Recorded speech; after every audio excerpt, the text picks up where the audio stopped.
Hi, how are you? And if it's your first time here, welcome. Let's build something awesome together. Today, we're not going to be building so much as we're going to be talking. And we're going to be talking about the Crafter.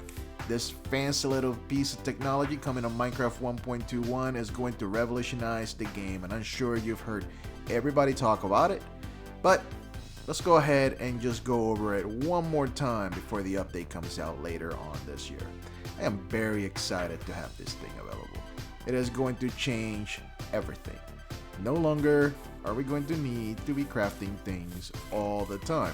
We can either set up this thing to craft it for us, automatically craft it for us, or we can just keep it handy somewhere just so we can throw a couple things in it and then craft them right away.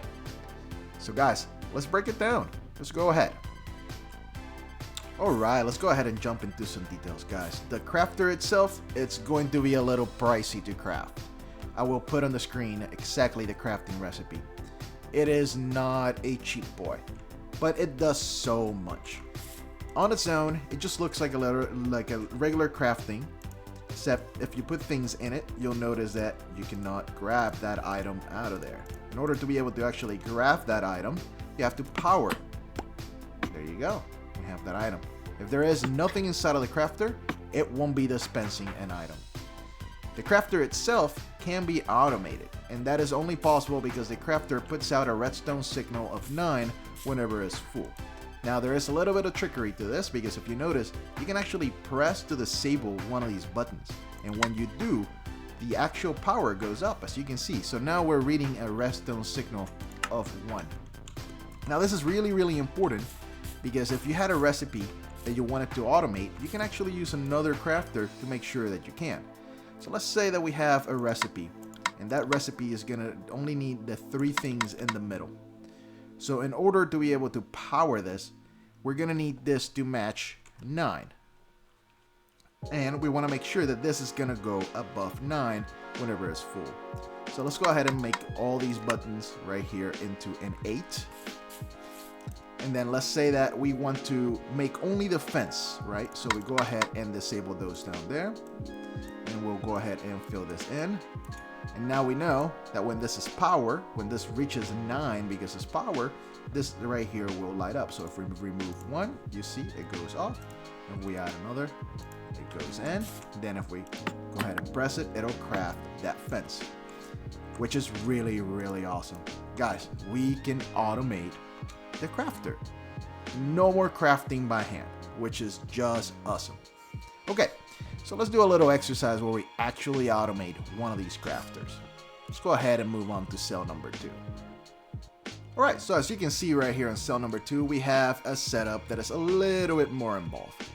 Over here we have a crafter set up to 8.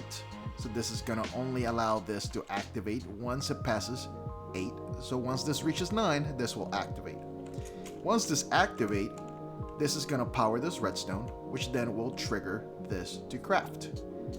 So now, we no longer have to do anything to craft. We can just add items into it, and it will automatically craft the items. As soon as it reaches 9, it powers, blam, and now we have an item. It's the same concept here, blam. So let's say that we wanted to, once again, change what we're crafting. So let's go ahead and remove those items. Let's go ahead and empty out this guy right here.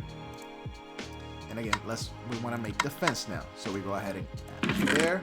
We go ahead and throw the iron. And now the iron is just going to craft the fence. It's no longer going to fill up the other one because now when it reaches that one at the bottom, it'll be a total of 9. So let's go ahead and just do it one more time. Let's go ahead and throw those in there. Let's throw only half. We don't want to end up with a whole bunch of stuff everywhere. So again, once it reaches that 9, it'll click. And it doesn't matter if there's an extra one in the top slot or if there's a couple extra ones in there. As long as it reaches that 9, it will click.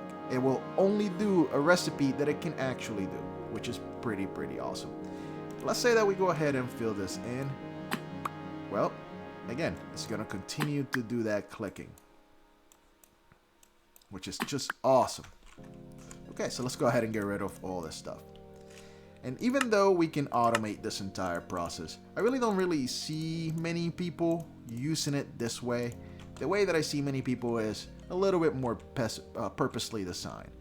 So say that you have a location in Spawn where new members join and you just want to equip them very, very quickly. So instead of having a whole bunch of swords that you're keeping around, you could just simply fill up a crafter with a little bit part of a recipe. As you can see, this is all gonna make it so whenever an item falls into the crafter, it just automatically falls into the spot, and we can be a little bit more blind about it. And then the other beauty of the crafter is that it almost like a hopper, it'll move an item into whatever actual chest or storage you have on front of it or below it, wherever the mouth is pointing in the crafter. If you actually see the crafter, it has a little mouth on it. Let's see where I can find it. Here's the crafter. Wherever this mouth is pointing, you can put any type of storage and the crafter will hold it, which is just beautiful. So here we're using that to our advantage. We have a chest right on front, and anytime that we power this button, it's going to craft a new sword for us, and it's going to fill up this right here. And at the same time that it goes ahead and craft one, it also fills up the spot for the next one. So if we go ahead and do that, you'll see, and then blam blam blam, there we go. We have everything that we need for another sword. I actually see people using it more this way. I don't see many people going the automatic route unless they're doing it on a farm that could actually use the automation. Now guys, this is gonna be the first on a mini episode series where we're gonna explore exactly what's going to be on 1.21. On this short video, I am not gonna build a farm with the crafter, but that'll be on the very next video. We're gonna build something that's fully automatic, something that anytime that we pull something out of the chest, it goes ahead and starts the machine and farms for us anytime that we are out of whatever item it is that you're looking for. So guys, stay tuned for that. And hey, like and subscribe. Peace out.